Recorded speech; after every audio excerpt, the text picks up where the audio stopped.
Hi, everyone, and welcome to Softball Canada's second speaker series webinar presented by Rawlings Canada. The topic for today's webinar is the athlete experience with our guest speakers, Jenna Caira, Xavier Daneau, Megan Duclos, and Steve Mullaley. Although the softball season is currently on hold due to the coronavirus situation, we are very happy to have the opportunity to engage with you during these unprecedented times, and we hope you will enjoy listening to our great speakers. Bonjour à tous et bienvenue au deuxième webinaire de Softball Canada présenté par Rawlings. Le sujet du webinaire d'aujourd'hui est l'expérience de l'athlète avec nos invités spéciaux Jenna Caira, Xavier Daneau, Megan Duclos et Steve Mullaley.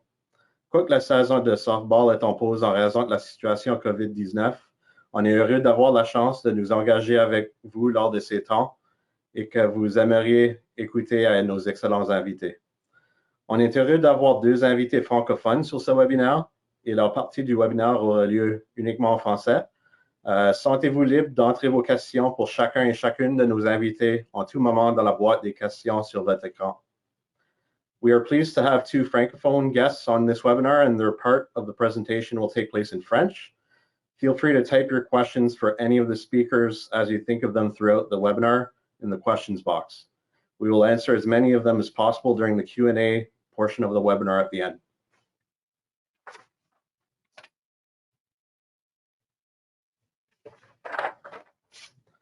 Before we get started, we want to thank you all for joining us and for following the social distancing measures as directed by the Government of Canada and your local health authorities. Softball Canada is monitoring the situation closely and is posting regular updates on our website. Please continue to follow the government's COVID-19 prevention measures to help flatten the curve, and we will be able to be back on the field as soon as it's safe to do so. Avant de commencer, on veut vous remercier d'être avec nous et de suivre les mesures de distanciation sociale telles qu'identifiées par le gouvernement du Canada et vos autorités locales de soins de la santé. Softball Canada surveille la situation de près et publie des mises à jour régulières sur son site web.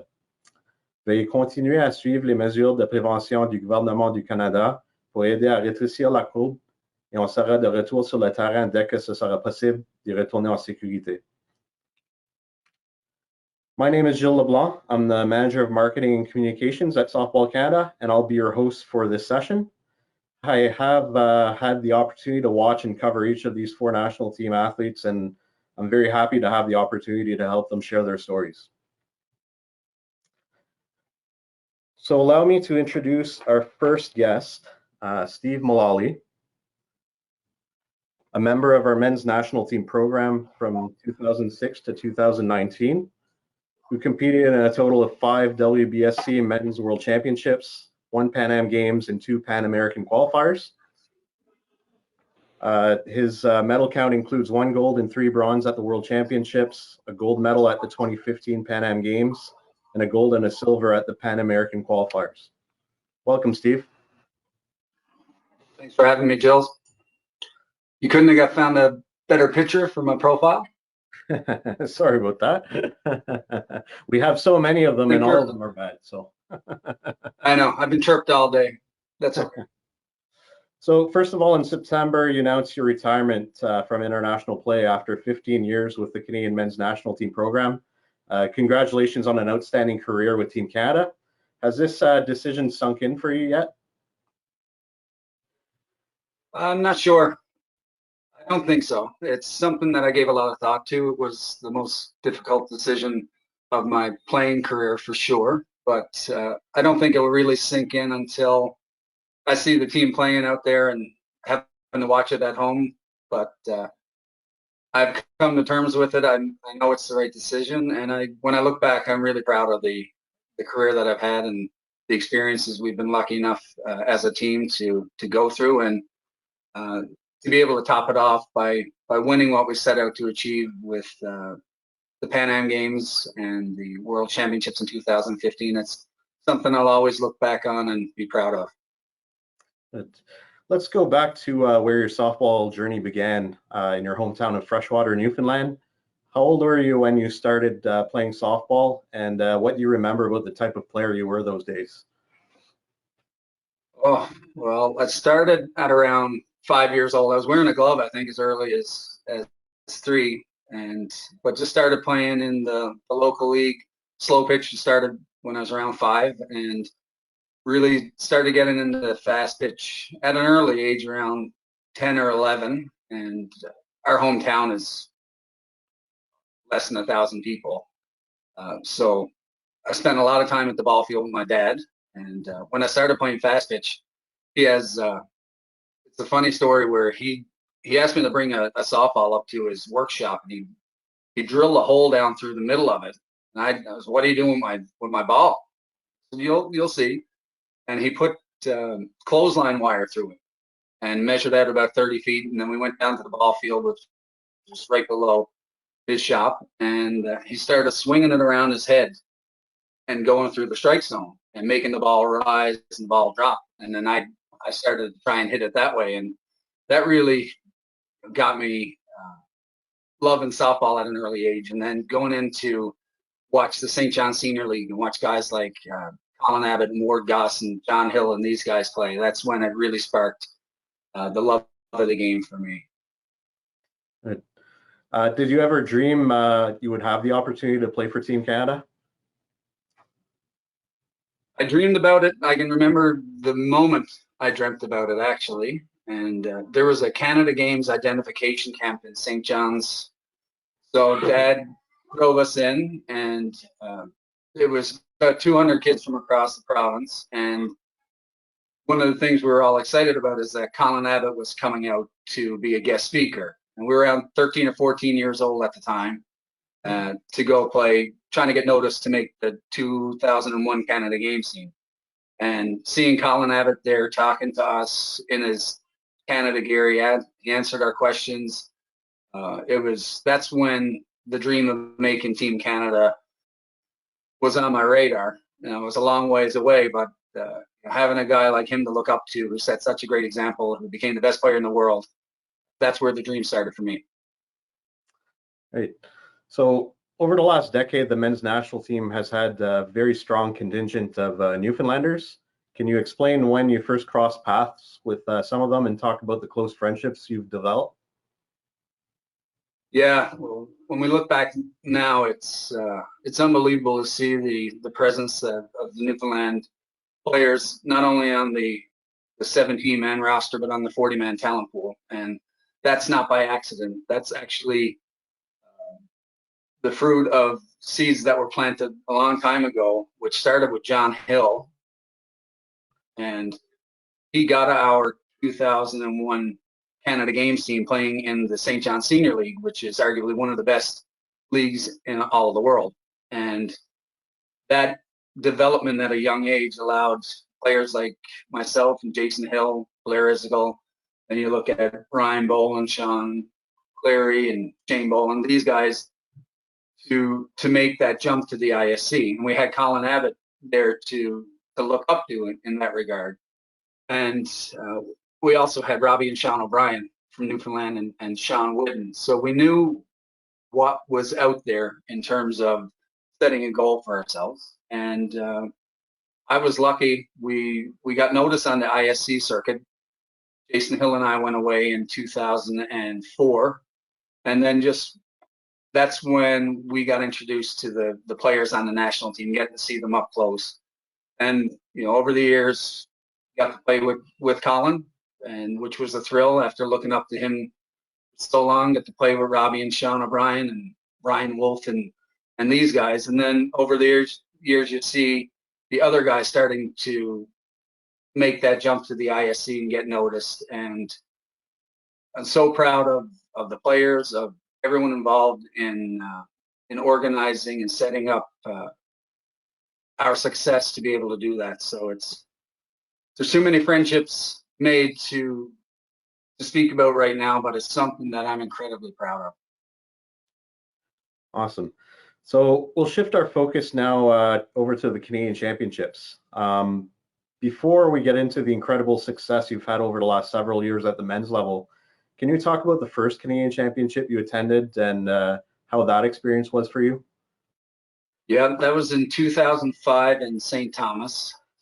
I was playing in Green Bay all summer with a team based out of there in the ISC Wisconsin League, and that was a year that I really saw a noticeable increase in competition level and also my ability and skills started to develop. And we went and represented Newfoundland and we battled our way just with a great group of guys and we made it to the championship game against the host team, St. Thomas. And then they had all national team players and they slaughtered us 7-0 in 5 innings. But it was the first silver medal we won in about 10 years. And that was the first chance I had an opportunity to experience the championships. To come home with a silver medal was fantastic. Right. So yeah, a few years later, you obviously you started this long run that Three Cheers Pub started, and Galway Hitman kind of continued on as you changed sponsors. So can you talk about that first men's Canadian championship that you won in 2012? Yeah, that's one of the most special memories that I have, and I know every guy on that team has had, because it's not just that group that really feels that win. We went through 52 years of losing as a province before then, and we came close for a couple of years before that. Actually, the year prior in 2011, I was the last out in the championship game. We lost 4-3. I came up in the bottom of the 7th, with 2 out and a runner on second base, and Donnie Scott struck me out. And it was one of the most devastating losses and strikeouts of my career. And then we come back the next year, and I have to give a lot of credit to our sponsors and coaching staff for keeping that core group of guys together. And we came back and we were ready that year. And then we went out and we won it in Fredericton. It got rained out in the championship game, but we were well on our way to winning, and it didn't damper our celebration. Yeah, so that was the beginning of this run. Then you've won 7 Canadian Championship medals over the last 8 years. 7 gold medals and then 1 silver. Can you talk about the core of that team and how you guys have managed to stay together all these years? It's a special group, and when you're playing for Team Canada, it's an honor and a privilege, and it's something that we're incredibly proud of when we get to wear Canada across our chest. But when we play with Newfoundland, it's a different level of pride. I won't say any more or any less, but it's when you're representing your province and to go out and be able to bring a gold medal back home to Newfoundland was something special. And we all committed that we wanted to play together.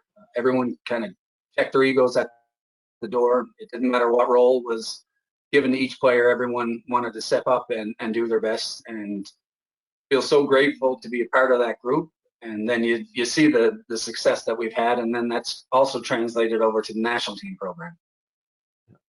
So we'll move on to your national team involvement now. So your first experience with Team Canada was at the Pan Am qualifier in 2006. That was the first time you played for Canada. How did it feel to wear Canada across your chest?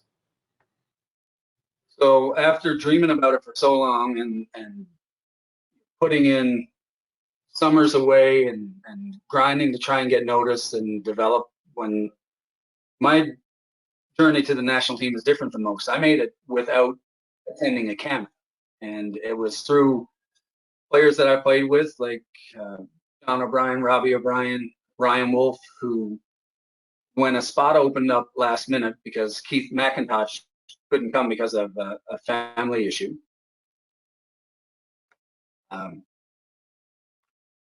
they vouched for me, and I got asked last minute by Mark Smith to go. So it was a dream come true. And then to get to go down there and put on Team Canada jersey for the first time is something I'll never forget. But it was interesting because I'm nervous having to catch with Ryan Wolf. I don't want to throw the ball over his head and him to think that I'm just a young punk. I'm 22 years old. But it was just great to be around those guys. But when we got to the playoff game against USA, I got up with a runner on, hit the ball to shortstop, ran. I was safe by a mile. The umpire called me out, and I slammed my helmet down, and the insides of the helmet just flew everywhere, and I got kicked out of the game. So my first experience in the playoffs, so I had to walk across the diamond to see our coach Mark Smith there, and he wasn't impressed, and it was just something that I couldn't believe it happened. But thankfully, I had a little bit of a talking to from Mark Smith, and it was one of those experiences that shaped the remainder of my career. And I thought I was going to be sent home, but I wasn't. He ended up having me batting fourth in the championship game.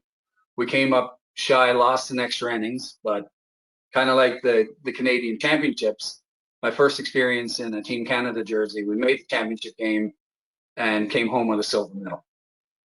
It was a fantastic experience, but a learning experience as well. Right.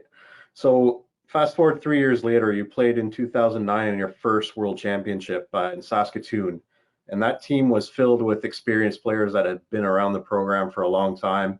What do you remember about the excitement of that tournament when Canada won a bronze medal? I remember being in awe of how talented our team was, and it was my first time playing with Team Canada at home in the ISF at that time, Wbscm now, and the Bob Van Impe Stadium in Saskatoon was absolutely packed for every single one of our games. And I remember the bleachers just rocking and go Canada go. I remember the speaker broke for the national anthem, so we went out arm in arm and sang it. And then we did manage to win the bronze medal, but I also remember that I was the last out of that game as well. And then seeing some guys who I knew they were going to retire. That was Colin Abbott's last tournament in a Team Canada uniform. So it was kind of tough to see those guys go out, but it was, when I look back now, to win a bronze medal in that tournament was an incredible achievement. Good.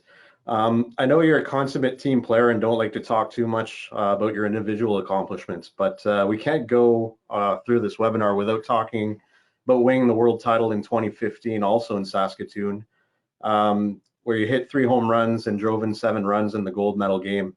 Can you take us through that day and how dialed in you were for that game? Yeah, that was a special day. That's one of the most special days I think anyone on that team has ever had, and for me in particular, with playing well in the championship game, I was lucky enough to get those hits. So, but we lost the night before against New Zealand, against that pitcher Heine Channon.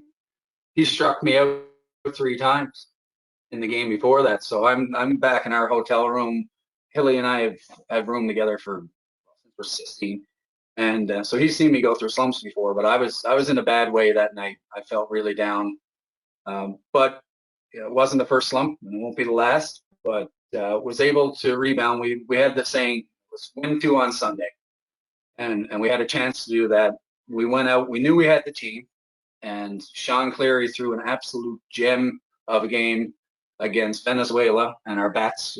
Brad Ezekiel was on fire. Jason Hill was on fire the whole tournament, and we won that game in 10 innings, which got us out of the sun. Or at 10-0 in 4 innings, sorry, got us out of the sun and fresher than we normally would have been for a championship game. And we got down 5-0 early.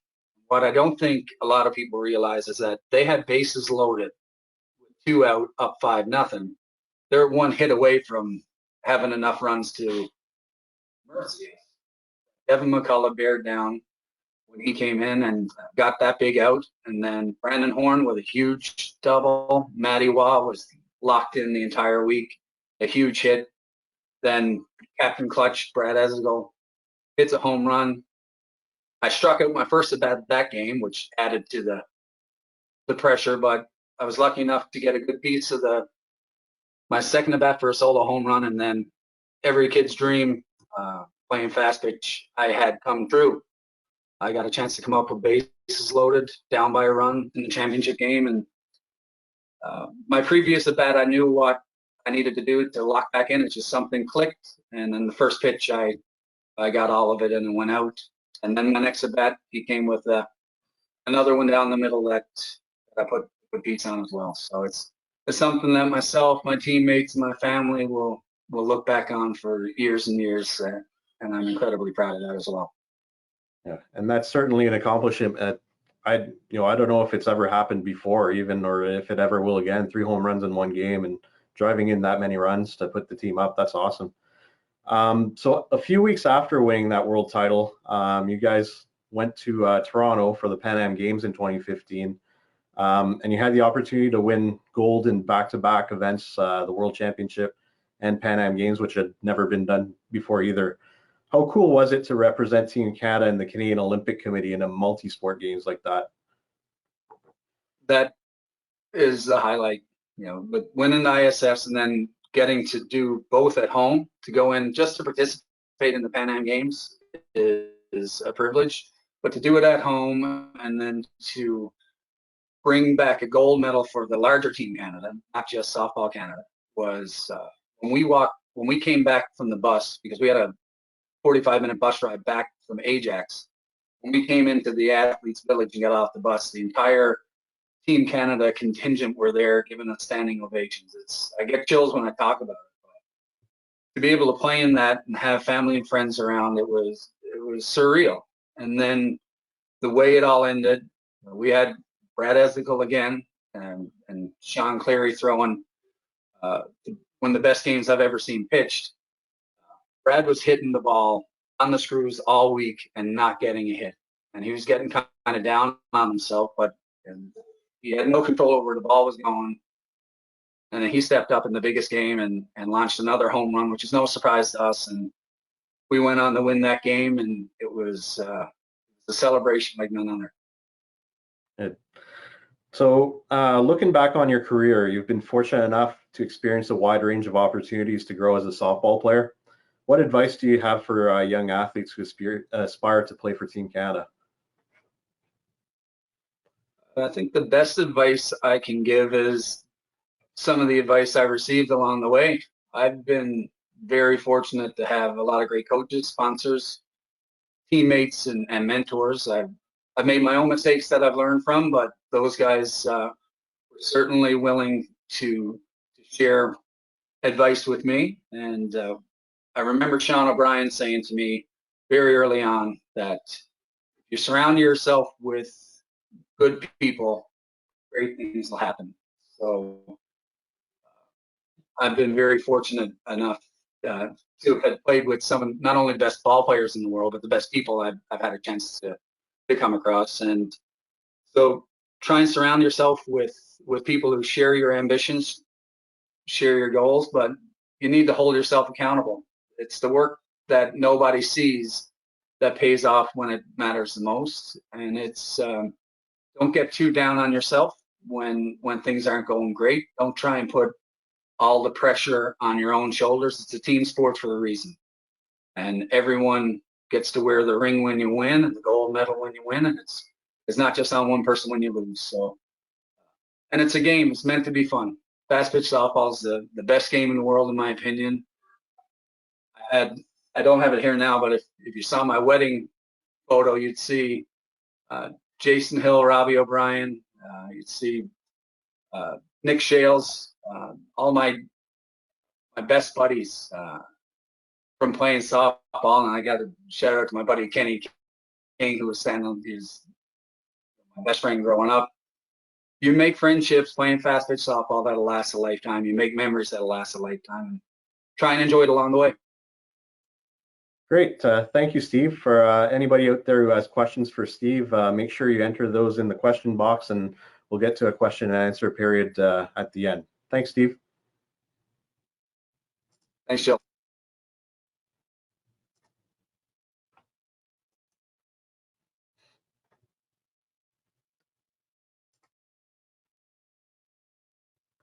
So as I invite Xavier Daneau on this line, I just want to give you a quick update. So Xavier, welcome to the call, first of all. Thanks for joining us today. Ça fait que notre prochain invité est Xavier Daneau, qui a fait partie de notre équipe nationale masculine en 2019 et 2020, qui qui a participé au championnat panaméricain U17 masculin au mois de novembre, suivi de la Coupe du monde U18 de la Wbsc en février. L'équipe a remporté la médaille d'or au championnat panaméricain et terminé 7e à la Coupe du monde. Ça fait que tout d'abord, Xavier, vous avez fait partie de notre équipe nationale la plus récente qui a fait compétition à la Coupe du monde en 2020 en Nouvelle-Zélande. L'équipe est revenue au Canada le 2 mars, juste avant que la situation du COVID a vraiment s'est propagée au Canada. Comment est-ce qu'était votre retour au Canada après en revenant de la Nouvelle-Zélande? Dans le fond, en revenant de la Nouvelle-Zélande, comme j'ai rencontré comme aller voir ma famille comme qui m'avait suivi pendant tout le long du tournoi. Après ça, j'ai comme resté une semaine à comme reposer mes jambes parce que j'avais les jambes un peu mortes. Puis après ça, j'ai eu le temps de faire 2 autres pratiques sur, mettons, lanceur-receveur et le COVID-19 est arrivé. Donc là, je pratique dehors. Puis c'est pas mal tout ça, là. Je veux dire, il y a pas un grand laps de temps entre le COVID-19 puis mon arrivée. Mm-hmm. Parle-nous un peu de vos débuts au softball. À quel âge que tu as commencé à jouer? Puis comment est-ce que tu décrirais ton expérience au softball mineur? J'ai commencé à 11 ans. Après, j'ai commencé tard. Dans le fond, j'ai commencé une catégorie plus basse que normale parce que c'était ma première année.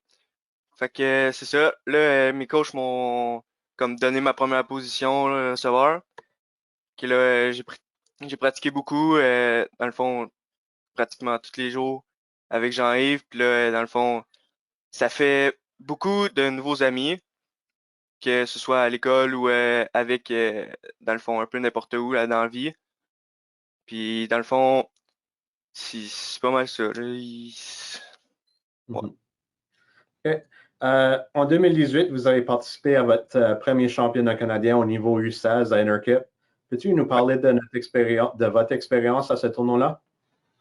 Dans le fond, j'ai eu un bon tournoi avec pas mal beaucoup de nouvelles rencontres. Dans le fond, j'ai joué beaucoup de matchs aussi. C'est dans ce tournoi-là que j'ai rencontré une bonne partie des joueurs qui jouaient pour Team Canada cette année. Dans le fond, ils étaient comme tous dispersés dans toutes les équipes. Puis dans le fond, je les ai vus, mais comme sans nécessairement savoir qui c'était. Mais dans le fond, quand on, quand on s'est revus, rendu au Guatemala, on a comme dit, on a remontré des photos, puis on voyait comme que, dans le fond, à ce tournoi-là, comme j'avais volé un but, puis ça a donné que c'était Max Major qui coupait le deuxième but, puis on avait une photo ensemble sans vraiment s'en rendre compte. Fait qu'on a bien ri là-dessus. Mhm. Puis vous vous rappelez aussi de ces joueurs-là, puis comment bon que c'était? C'était Comme très bon. Dans le fond, c'était un gros calibre de softball. On a eu gros du plaisir. Puis dans le fond, surtout les voyages qu'on fait avec, dans le fond, les voyages qu'on fait avec l'équipe en tant que tel. Les tournois sont magnifiques, les terrains aussi. Mhm. Plaisir. Oui. Ça fait que la saison suivante, tu as participé au championnat canadien U16 et U19 une semaine après l'autre. Ouais, Pourrais-tu nous expliquer la différence entre les deux tournois, parce que tu les as fait un après l'autre? ouais. Dans le fond, j'ai commencé avec mon U16 à Saskatoon. C'était un peu différent parce que j'avais joué beaucoup de matchs contre du 19 avant. Alors, le lanceur est plus proche, premièrement.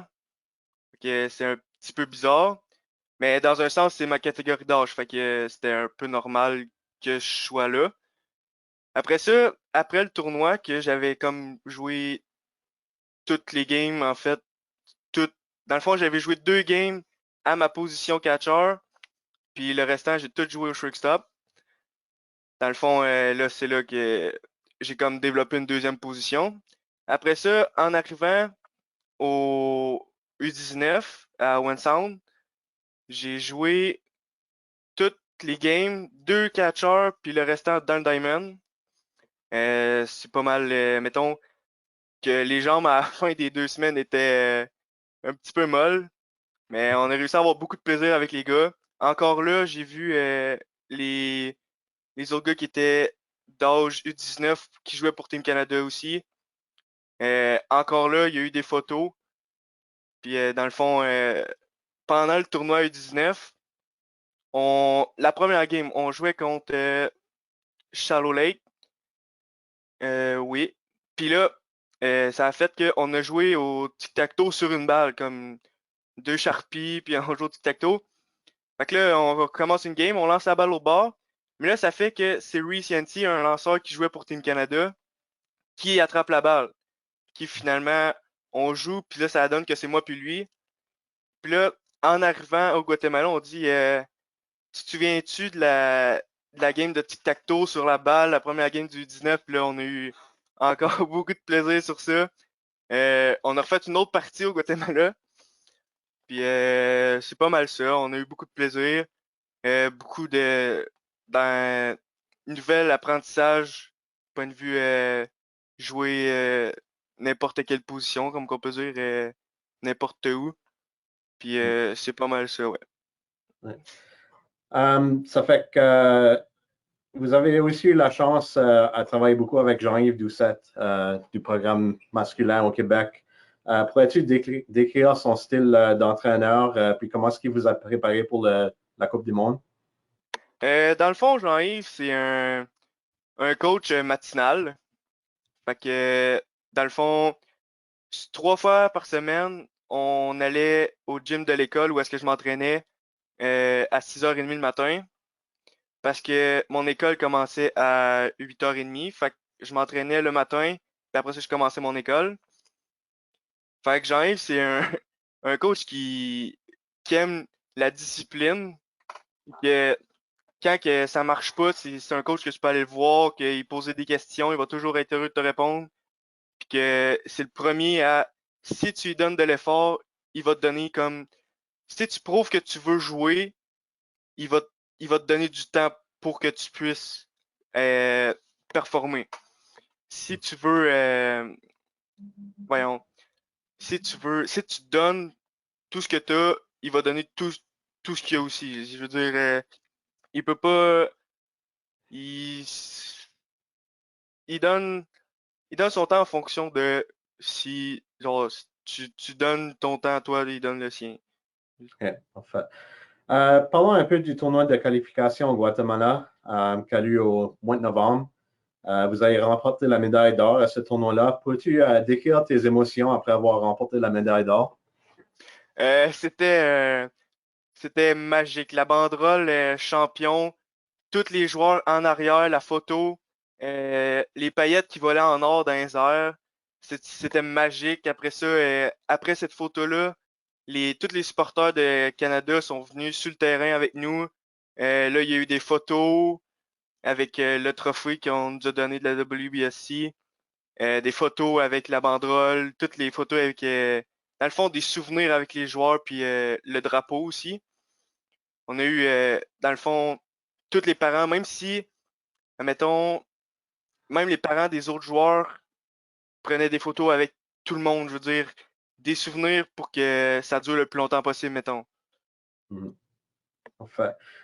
Puis là, passons à la Coupe du Monde en Nouvelle-Zélande. C'était pas le meilleur résultat pour le Canada, mais vous avez bien joué contre plusieurs équipes. Vous avez frappé 3 équipes fortes de suite dans ce tournoi-là.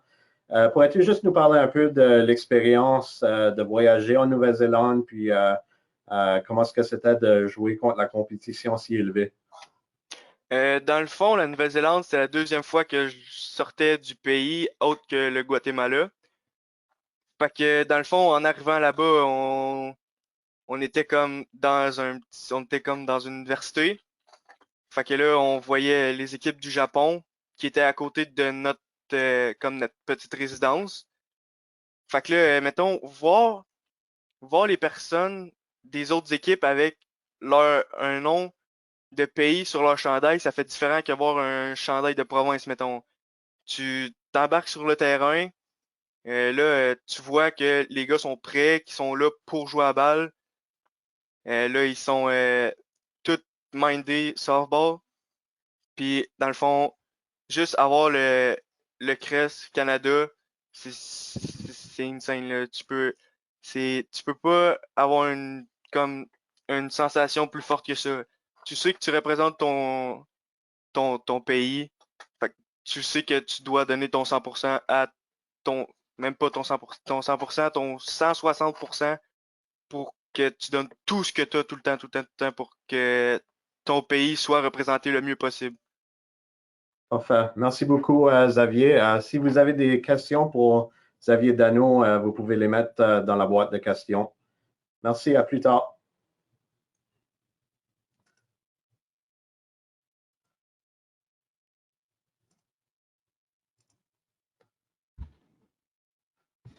Bon, on va maintenant passer à Megan Duclos. Je suis heureux de l'accueillir. Elle a représenté l'équipe nationale féminine junior en 2019, qui a remporté la médaille de bronze à la Coupe du monde U19 féminin de la Wbscm.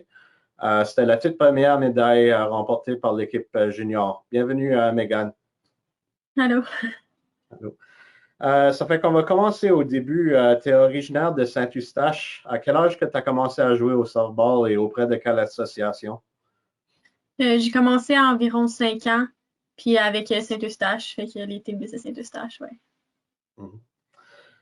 Puis quelle année que vous avez fait le saut avec le programme des Rebelles du Québec?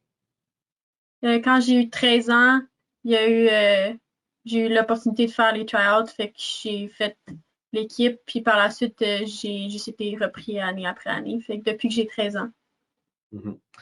Pourrais-tu nous expliquer un peu plus du programme des Rebelles? Puis c'est clairement l'équipe de haute performance qui a participé au championnat canadien. Pourrais-tu nous expliquer un peu plus de l'entraînement que les Rebelles font? Dans le fond, on s'entraîne tout l'hiver. On a beaucoup d'entraînement physique, beaucoup d'entraînement de course et de musculation. Puisqu'on ne peut pas pratiquer dehors, on profite du fait qu'on n'a pas le choix d'être en dedans pour s'assurer que physiquement, on est préparé comparé aux autres équipes. Puis on s'entraîne environ 3-4 fois semaine durant l'hiver, puis l'été, ça devient un peu plus intense parfois. Puis on a des tournois à toutes les 2-3 fins de semaine pour être prêt pour les Canadiens, parce qu'on représente déjà le Québec, fait que sachant qu'on fait l'équipe, on sait déjà qu'on va aux Canadiens. Vous avez participé à plusieurs championnats canadiens avec les Rebelles. Vous avez été nommé à l'équipe étoile comme voltigeuse en 2017 et 2018. Quels sont vos meilleurs souvenirs des championnats canadiens? Je dirais probablement à Lloydminster. C'était la première fois que je participais à un championnat canadien mi-jet. J'étais plus jeune à ce moment-là. J'avais été montée dans une équipe plus vieille. Puis je me souviens, une des parties en particulier, on jouait contre l'équipe haute, puis c'était le soir, fait qu'il y avait vraiment beaucoup de monde. On était à Lloydminster, c'est une petite ville au milieu de nulle part, fait qu'il n'y avait pas grand monde, pas grand-chose à faire là, fait que toute la ville était là pour regarder leur équipe haute. Puis c'était comme un gros stress. C'est la première fois que je jouais devant une aussi grosse foule. Puis on a fini par gagner. C'était une game, me semble que c'était une game serrée puis tout, puis on avait eu tellement de fun à jouer cette game-là, puis ouais, je dirais ça, c'est probablement un de mes plus beaux souvenirs. Ça fait que là, tu as passé, vous avez fait des camps d'essai avec l'équipe nationale, puis aussi vous avez participé à un camp de sélection en Floride où ce que vous avez eu la chance de rencontrer des athlètes de l'équipe senior. Pourrais-tu décrire cette expérience-là, puis quels athlètes de l'équipe senior qui vous ont marqué le plus? Ouais. Je dirais, durant ce camp-là, je dirais que j'ai vraiment beaucoup appris. C'est le moment où j'ai vu à quel point il y avait beaucoup de talent au Canada. C'est la première fois que je me battais autant pour un poste. Au Québec, il n'y a pas beaucoup de gens qui se battent pour un poste de joueur de chant. Puis là-bas, on était 6 ou 7 à se battre pour les mêmes postes. Et ça a été vraiment stressant, mais ça a été vraiment le fun aussi. On a aussi rencontré les joueuses de l'équipe nationale senior qui étaient aussi dans un camp d'entraînement à ce moment-là, un camp de sélection. On n'a pas eu la chance de leur parler beaucoup, mais on a quand même eu la chance de leur parler quelques fois. Je dirais pas que une personne en particulier m'a marqué. Je dirais plus que l'équipe en tant que telle. Il y a quelques filles qui nous avaient parlé de leur expérience au niveau junior, puis comment elles avaient fait le saut dans l'équipe senior. Puis je trouvais ça inspirant de voir que c'était possible, qu'il y avait, même si pas tout le monde réussit à le faire, c'est quand même quelques gens qui le font. Puis on voit tous les efforts qu'ils font. Ils se donnent tout le temps à 100%. Puis c'est quand même inspirant de voir ça. Je les suis aussi sur les réseaux sociaux. Fait des fois, moi, ça me tente pas de m'entraîner, mais je vois que les autres, ils le font. Fait que si eux sont capables, moi, je suis capable de le faire aussi. Fait que ça, c'est fun d'avoir des athlètes plus vieilles qui montrent l'exemple. Puis ensuite, vous avez joué à la Coupe du Monde de 2019, comme je l'ai mentionné. C'est la première fois que l'équipe nationale junior avait gagné une médaille. Pourrais-tu décrire ton expérience à ce tournoi-là, puis les émotions que vous avez ressenties après avoir remporté la médaille? Ouais, c'est définitivement le plus gros tournoi auquel j'ai participé. Pouvoir jouer contre les meilleures équipes au monde au niveau junior, c'était vraiment une belle expérience. Pouvoir juste les voir, surtout l'équipe du Japon et les équipes américaines, c'est des filles qu'on voit jouer à la télé. Fait que c'est sûr que c'est impressionnant de voir en vrai, puis tu te dis, OK, on joue contre ces filles-là. Là. Fait que ça, c'est quand même une belle expérience. C'était vraiment un gros tournoi. C'était vraiment le fun aussi, pouvoir être avec toutes les filles ensemble. Puis le sentiment en gagnant la médaille, c'est sûr que je pense que c'était de la joie pour tout le monde. C'est un sentiment que j'oublierai probablement jamais. Moi, je me souviens, j'étais sur le banc au moment que le dernier lancer a été lancé, puis je dirais pas mal tout le monde en pleurait de joie. Puis c'était aussi de voir les filles qui avaient fait partie de l'équipe 2 ans auparavant, puis qu'ils avaient perdu une game pour se rendre à la médaille de bronze, puis eux autres voulaient tellement gagner la médaille parce qu'ils n'avaient pas réussi quelques années auparavant, puis c'était de voir à quel point ils étaient fiers d'elles. Comme toutes les autres filles, on avait pratiqué toute l'année juste pour ça, puis on voyait enfin nos efforts récompensés, puis c'est vraiment un beau sentiment. Oui. Puis là, depuis ce temps-là, tu as commencé tes études à Simon Fraser, puis ça, c'est un club qui joue dans la NCAA, dans la division 2. Vous avez eu la chance de jouer des parties pour quelques semaines avant la situation de COVID. Qu'est-ce que tu as pensé de ce niveau-là? Je dirais que c'est comme si tu es dans un Canadien à longueur de saison. Fait que c'est toutes des filles qui ont joué au niveau, qui sont là pour les bonnes raisons, qui savent jouer à balle. Tu peux pas te permettre de faire une erreur, sinon l'autre équipe va en profiter. C'est quand même un bon niveau, puis beaucoup aimé jouer contre ces équipes-là. Je dirais c'est challengeant tout le temps. Puis ouais. Excellent. Bon, ben, merci beaucoup pour votre temps, Megan. Restez avec nous autres, puis on aura des questions. S'il y a des questions qui sont posées dans la boîte de questions pour Megan, vous pouvez les entrer dans la boîte. Merci, Megan. Merci.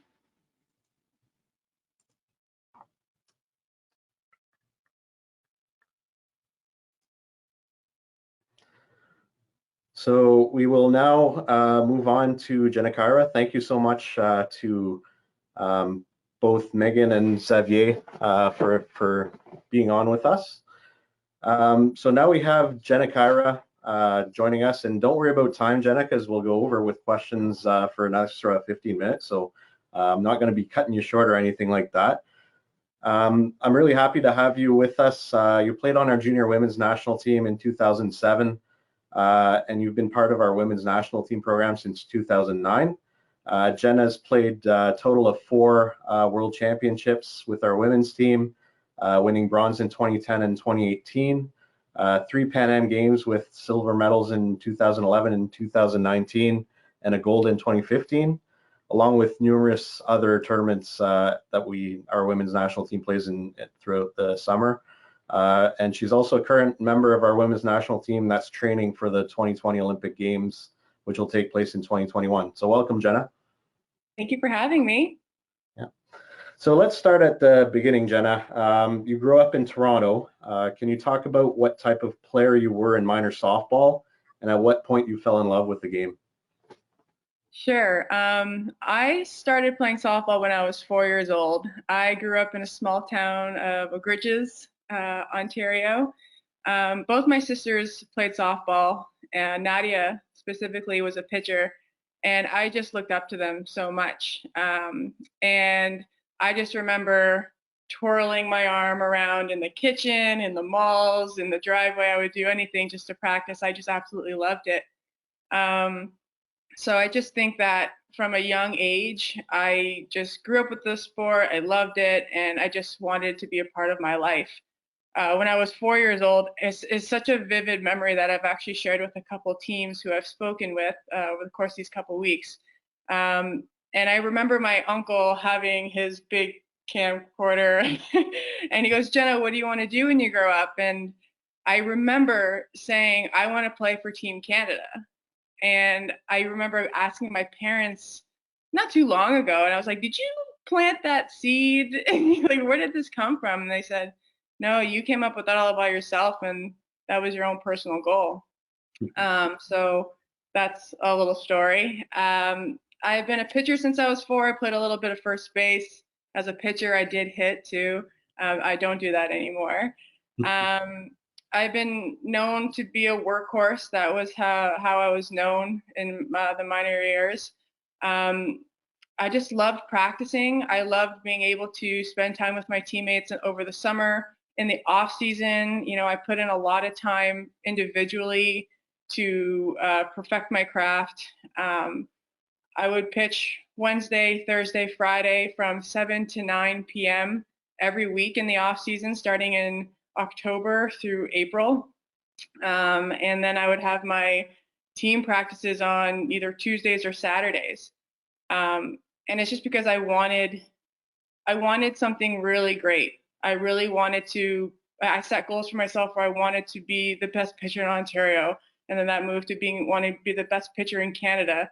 And subconsciously, just knowing Team Canada was always in the back of my mind, but the way I approached the game was just playing for the love of it.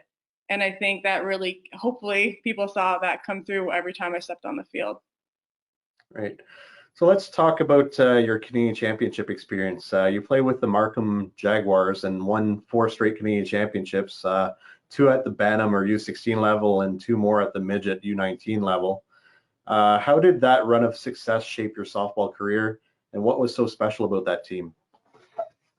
That team, I was in my teens, and many of those girls who I played with at that time are still my best friends today. So I think, like, going to what Steve said, like, these people that you surround yourself by through this game, they'll be a part of your life forever. You really create these special relationships through this sport. Something, you know, as I was reflecting about the Canadian Championships, especially my first year with the Markham Jaguars, we were definite underdogs. No one saw us winning nationals. We had that as a goal going in. Like, obviously, if you're going to a tournament and you're going to compete, the expectation is for us to win, and that was our goal. And we trusted our preparation. You know, before a game, we would go find our parents and our coaches would go find a little side field somewhere off 5 to 10 minutes away from the main facility, and we'd be warming up, practicing for 1.5 to 2 hours before our game. And many teams thought we were a show and go program, but in fact, we were putting in work way beforehand. So I think preparation gave us confidence, and I think that's what carried us through in our games and what led to be multiple championships throughout our years. I also think that we had a really strong culture, but I believe that came through time. Players, parents, and coaches understood what we signed up for. You know, there was no skipping practice unless you absolutely had to, regardless if you had a test the day after. You know, take care of it. You knew, you have your agenda, use it to time manage. If you had to skip practice, you were the one that had to be accountable to call the coach and say that you weren't going to make it, not your parents. So we really tried to create this culture where there was accountability and trust. And, you know, I've just been super fortunate to be surrounded by amazing people who share the same love of the game that I have. And then, you know, as we became more successful, I think we learned how to compete with the target on our backs and being okay with that and staying confident. You know, as I said, I had personal goals of wanting to be the best pitcher in Canada, and I believe that everything that you receive, it's earned. And I really made sure that I put the time in to make sure that I was prepared for my team, and that we collectively were ready to perform, because we knew what our expectations and our goals were for that year. And as Steve said too, like, surround yourself by good people. And I really think that I've been very fortunate to surround myself by good people throughout my career, whether it were players or coaches or mentors. You know, Todd Martin has been my pitching coach since I was 15. And we kind of clicked like that. And he's just been someone who I've been able to lean on throughout my softball career. Rob Gray was someone else. He was a hitting coach for me and our team for a little bit. And something that he always said to me was, you know, before you go on the field, in order for you to really stay confident with yourself and know that you're ready, that you're fully prepared, you ask yourself, did I do everything that I could to prepare for this moment? And if you can say yes, then all you got to do is go out there and play. So I really think that's why preparation is confidence, and that's what made our team very successful. Good. Let's jump over to 2007. You played with our junior women's national team and played in the World Championships in the Netherlands. What stands out from that experience, and how did it feel to have Canada across your chest for the first time? Oh man, I remember putting on the jersey for the first time in the hotel room, and I was looking at myself in the mirror, just shocked that this even happened. You know, a dream came true. I was able to represent my country. It was such an honor and a privilege to be able to play the game that I love on an international scale. And my mind went right back to when I was 4, what my goal was, and that I actually was able to achieve it. And I remember looking at the team that I was playing with in 2007, and many of those girls on the team were players that I played against all my life in travel ball, you know. And something that I want to share with the younger generation is, when you're playing in travel right now, get to know your competitors. Yes, like, you want to beat them and you want to win, but you could easily play with them at some point in your career. Someone like Joey Lai, who's on our national team right now, or, you know, Jen Yi, I played against, Kelsey Haverhill, for example, I grew up against, and now at some point we've come in and out of the program and been able to play with each other. And I also do remember in 2007, it rained absolutely every day at that tournament, and it was just drenched, but we made it work. The field crew was great, and it was a really, really great opportunity. Yeah. Do you remember watching Canada compete at the 2008 Olympic Games in Beijing, and what feelings does that bring back to you now that you're teammates with a lot of those players? Yeah, I remember just being in awe, and I was just completely glued to the television. I was super fortunate to be able to go to the Canada Cup in British Columbia, I think the year prior, and I was able to watch Team Canada play against, I think, Team Australia, and Team Japan was there as well. So I was able to actually finally, like, sit in and watch a game live. And I just remember, like Robin Mackin, she was a pitcher from Ontario, seeing Lauren Bay, seeing Sheena Lorick, seeing Erin Cumstone, and all these big name players that you look up to. And to be able to, you know, in years to come, be able to share the field with them was an absolute honor. You know, I really leaned on Erin Cumstone at a young age. I was 19 when I came into the program, and she really took me under her wing and just really showed me the ropes on how to be successful in the international level. And, you know, Lauren Bay, someone who I looked up to for so many years growing up, I never had the chance to play with her, but she's coming back now, and I'm finally being able to share the field with her, where, you know, I'm working with her on their changeup. She's helping me with the mental game, like all these things where I can, like, really just use these people are just my mentors, and I can actually finally, you know, enjoy these moments where I can look at 2008 and know all the things that they have been able to learn and that they're sharing, and just bringing their expertise to our program now so that we can be prepared going into 2021. Yeah. So you joined the women's national team program in 2009 after about half of the 2008 Olympic team retired. Do you think the timing was perfect for you to make that jump to the national team along with the arrival of new head coach Mark Smith? I mean, 2009 was a great year to rebuild. There was women on the team who had zero international experience. We had a head coach who was coming from the men's game, now coming into the women's program, and had a new staff to work with. We had women on the team who just came off of the Olympics, and they've had a certain philosophy and certain rules that they had. And now this is an entirely different team, and we have to learn how to gel together and figure out what our new Team Canada identity was going to be. So I think regardless of when I came in, it was an amazing experience, because in 2009 to now, it's been a privilege being able to see how our team's journey has grown and how it has changed for the better. I like to say evolved for the better. A lot of these women have put in a lot of time and effort to make what this program is today through many sacrifices.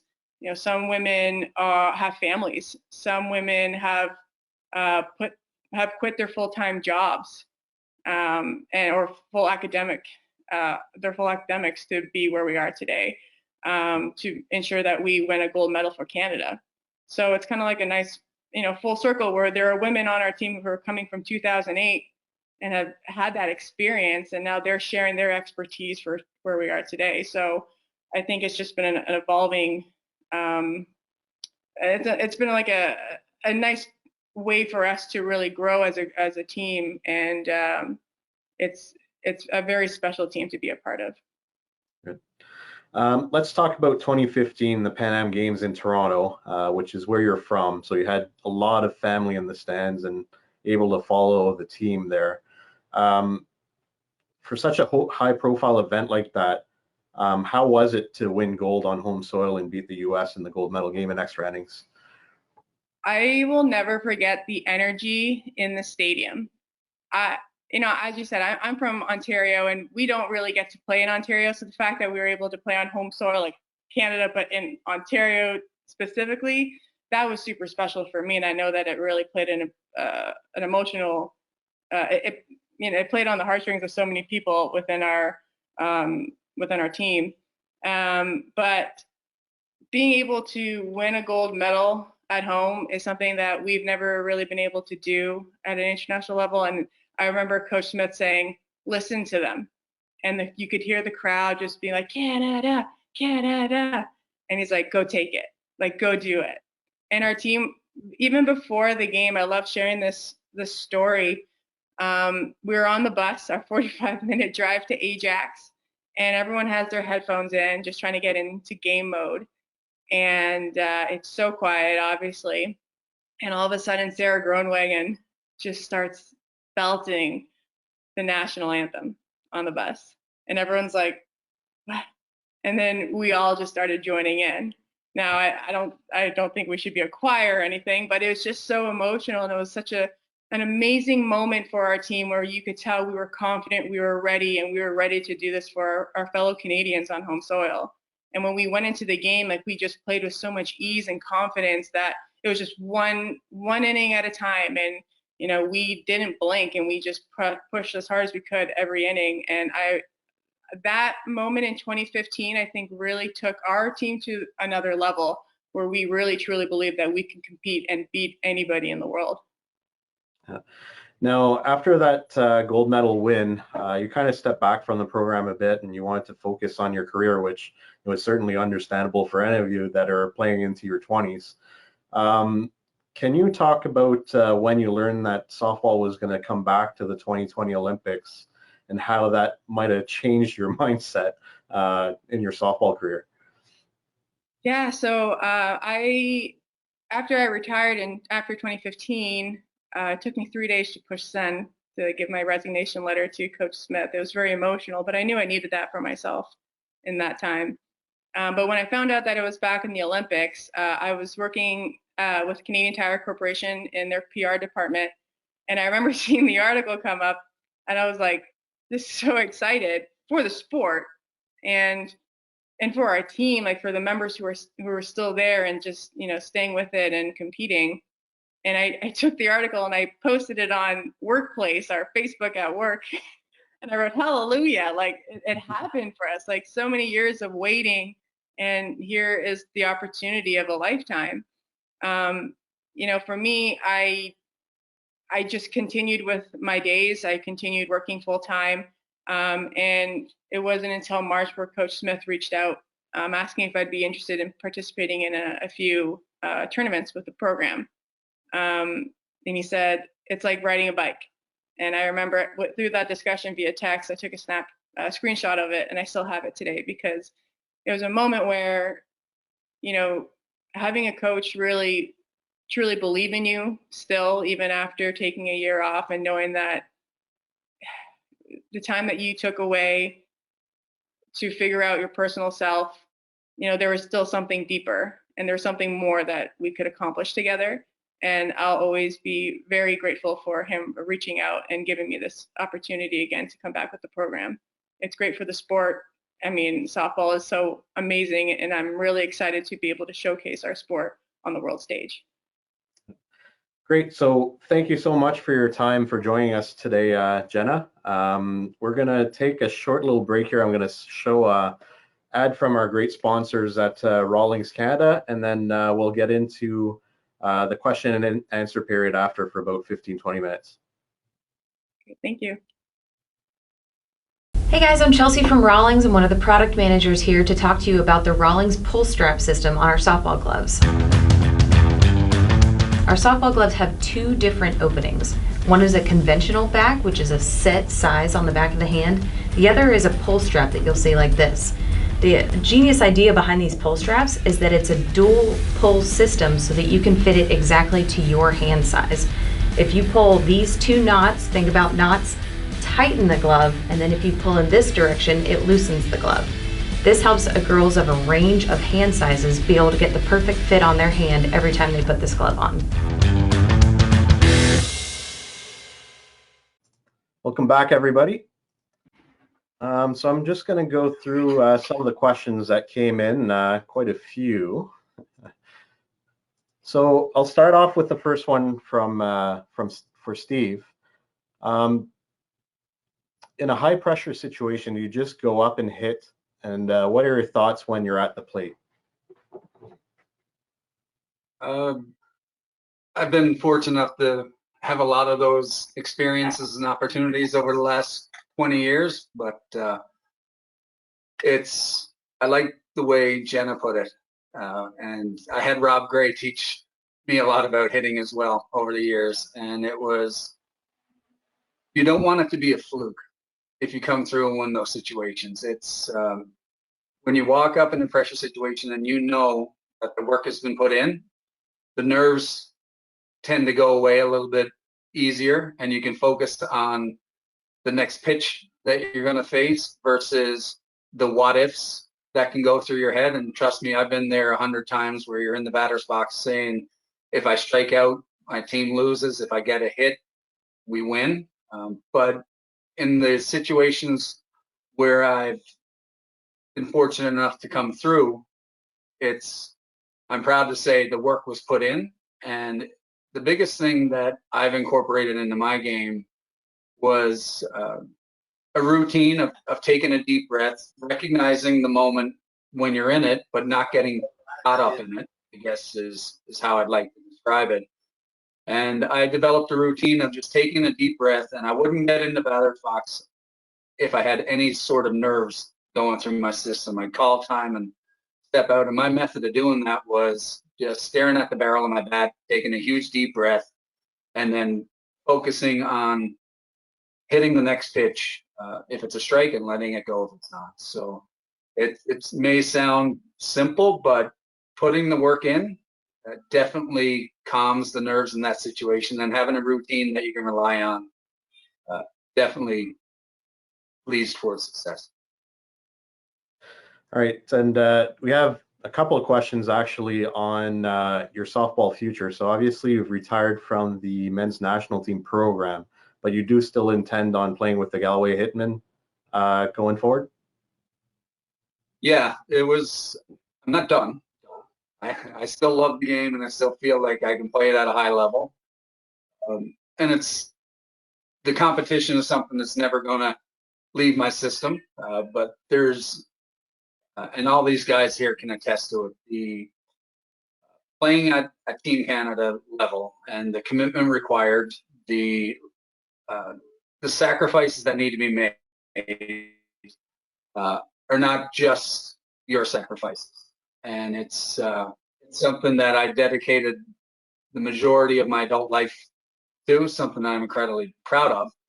But to be able to make that commitment of travel and time away from home and family is something that is going to be very difficult to do with the cycle that lays ahead for the men's program. So that's the primary reason for retiring from that.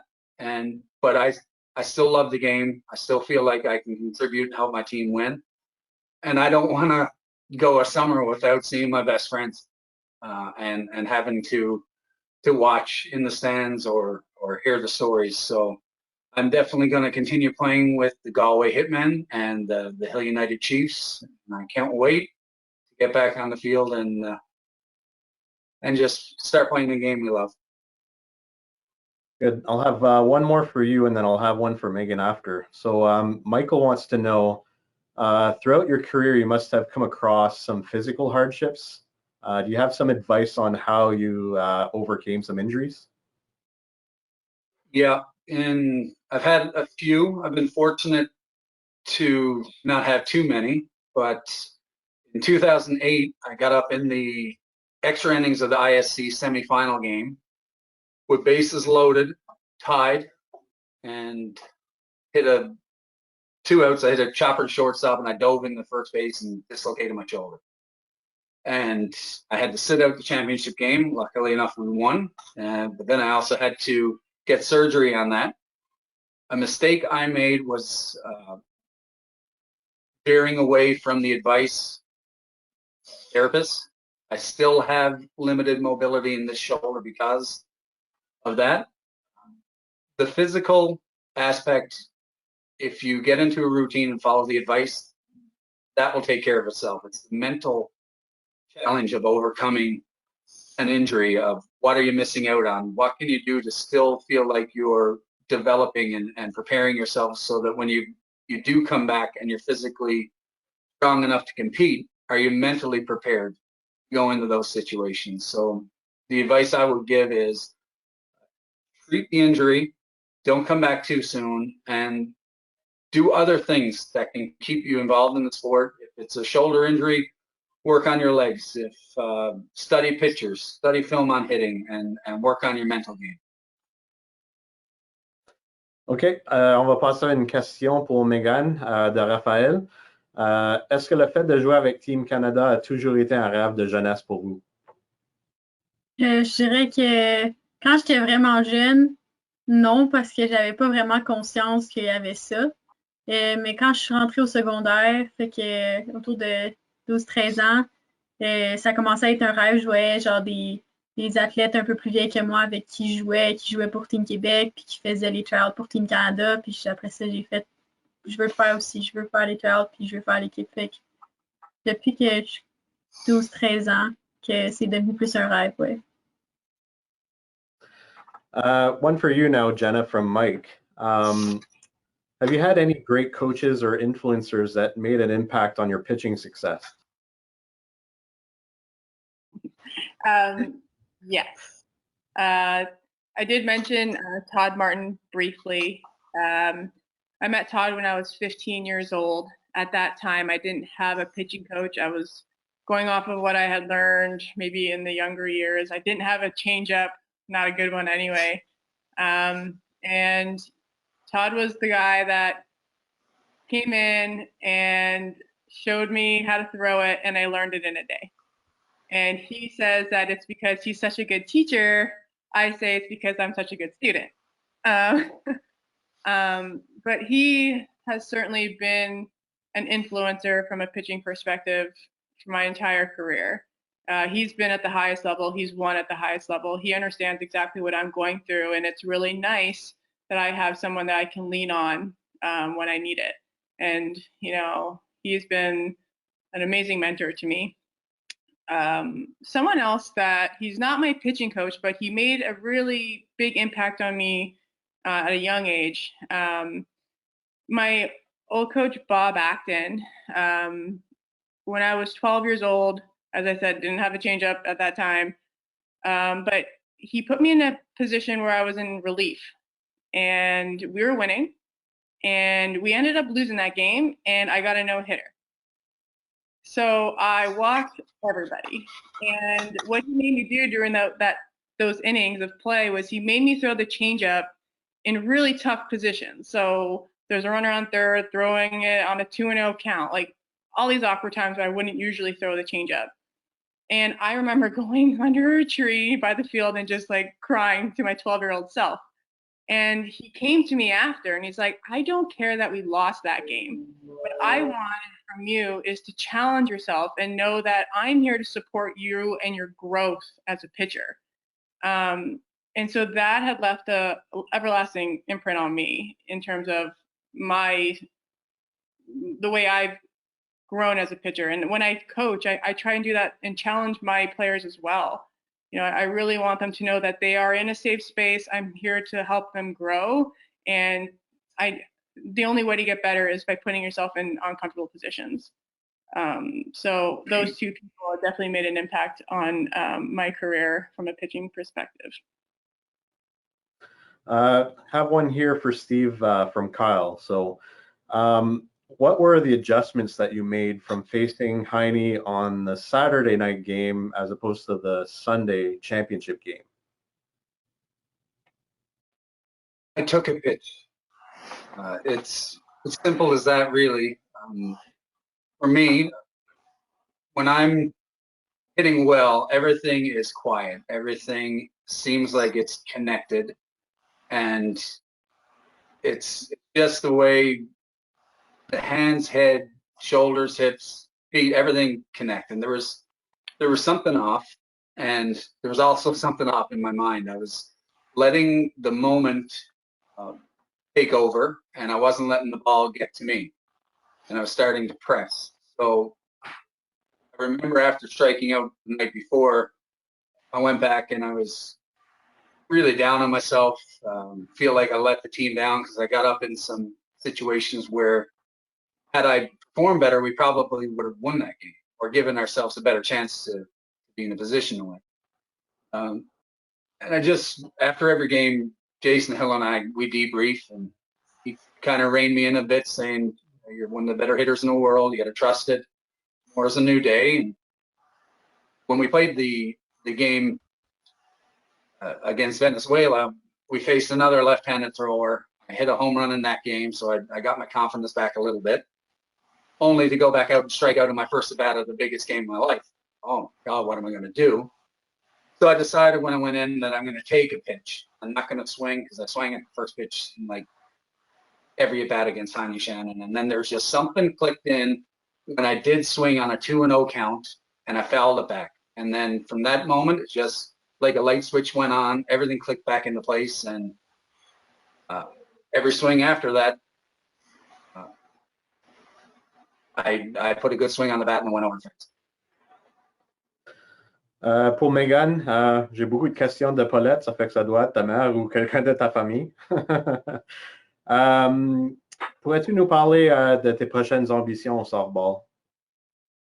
Ben pour l'instant, je vais me concentrer sur mon équipe universitaire. Là, fait que prochaines ambitions, je dirais réussir à me tailler une place sur l'alignement partant à chaque année avec Simon Fraser.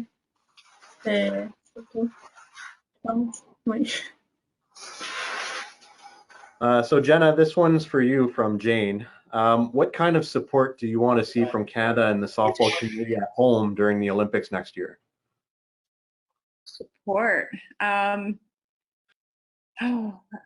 I feel like we have a really great support system across Canada already. And I think if we just, you know, as we go through this journey together with our team, we know that it's more than just the 20 of us that are on our roster at the moment.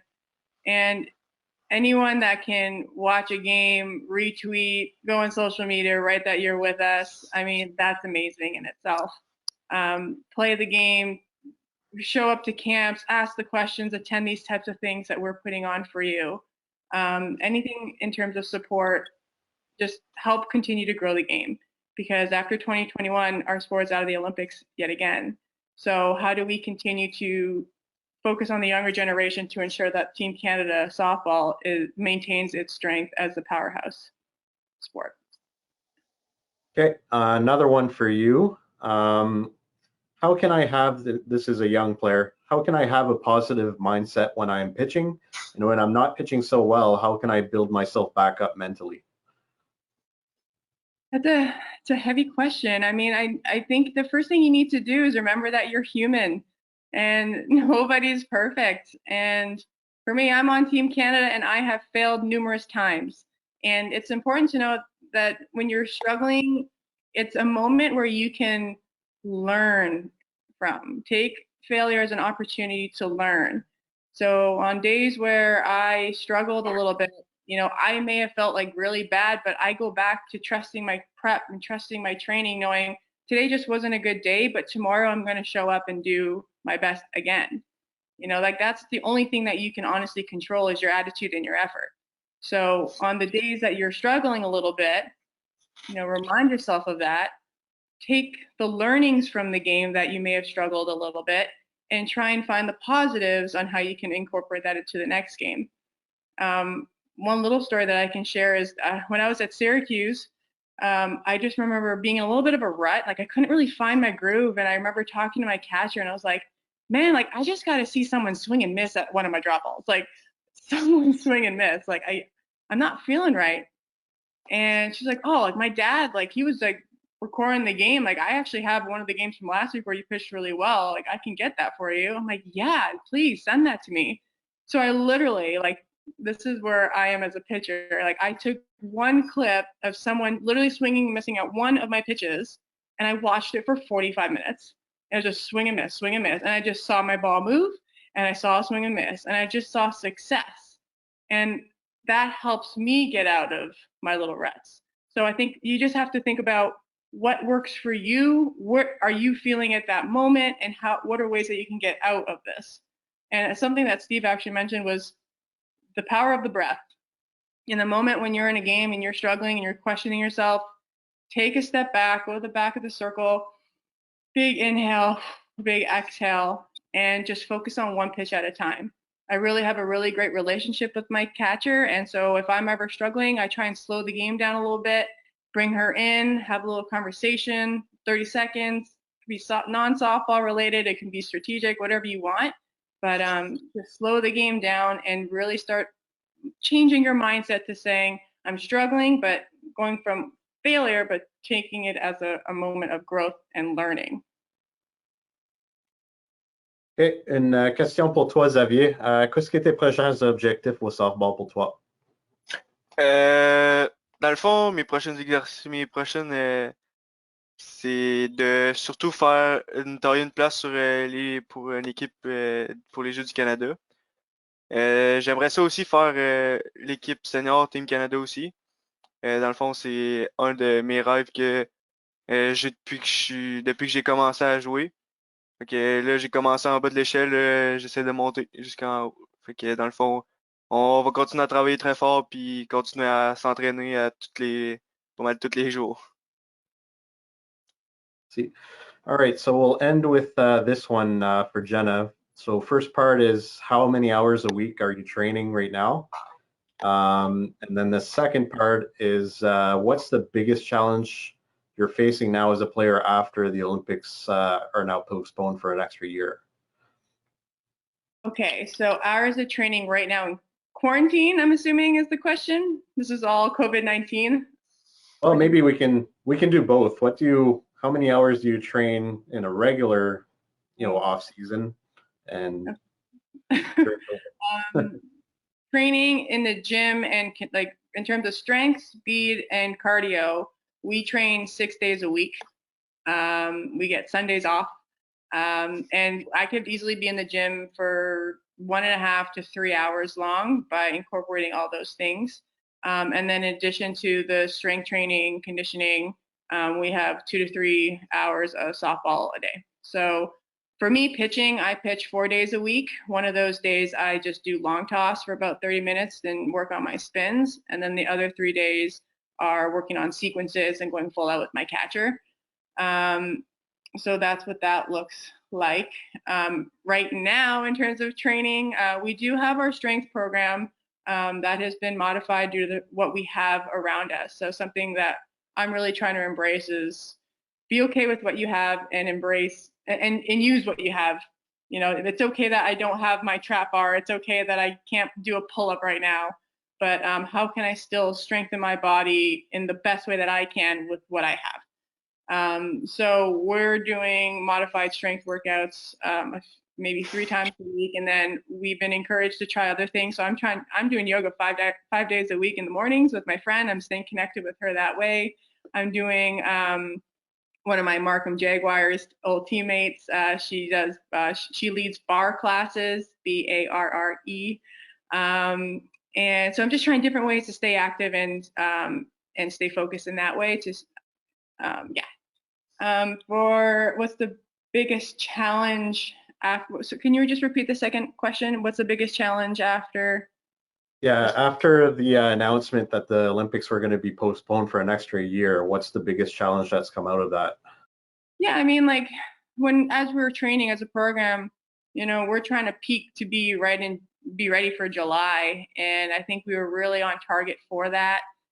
So we saw that we had like 4 or 5 months ahead, and then now all of a sudden we have 15 months. So I think the biggest challenge, aside from not being able to see each other and playing games, is just the mental side of, okay, this has gone from a 4-month lens to now something a little bit bigger. So it's just about really acceptance and adapting to the circumstances that we're dealt with. I mean, this is not just a Canadian issue. This is a worldwide issue. So it's important that we keep perspective and knowing that these circumstances were because we want to make sure that people are staying safe, and that when we do come together in 2021, we can have full fans in the stands, and so we compete with a gold medal. Okay, one last question that will sneak in before the end. So it's for Steve. Can you say a few words to encourage 15 and 16-year-old boys to keep playing this great game? Yeah, it's a challenge that the men's game has faced for a while, and it's the success of any great program, starting from the national team down, comes from the grassroots across the country. And I think a lot of us on this webinar right now were a result of having a great grassroots program. If that exists within your community or in a relatively short drive of your community, you need to get involved. You need to encourage your friends to play, whether they're athletic or they're skilled at softball or not. Just get out and play is the biggest thing. And getting your friends out on the ball field and just playing, and for the love of the game is where it should start. But I like what Jenna had to say about, say you are playing in a league and you're 15 or 16 years old. When I was that age, it was us against everybody. If you weren't on our team, we didn't like you. We're jealous if we lost, and that's something. Some of my best friends I have now, I hated before I met them. But the softball community is just that. It's a community. You have it in common. If you're playing against someone and you have the love of softball, don't be afraid to go up and talk to them. Say good game. Ask them what they do to train, or ask them how their summer is going. Those friendships can lead to other opportunities as well. So if you're 15 and 16 years old, you're either, if you have opportunities, make the most of them. If you don't, make your own. Reach out. It's a wonderful world we're living in right now with technology. You have the ability to reach out and connect better than ever. So if you love the game, don't give up on it. Great, thank you. So I wanted to thank you all one last time for joining us today and for your time. We wish you nothing but the best as your careers move forward. So thank you. Thanks, Jill.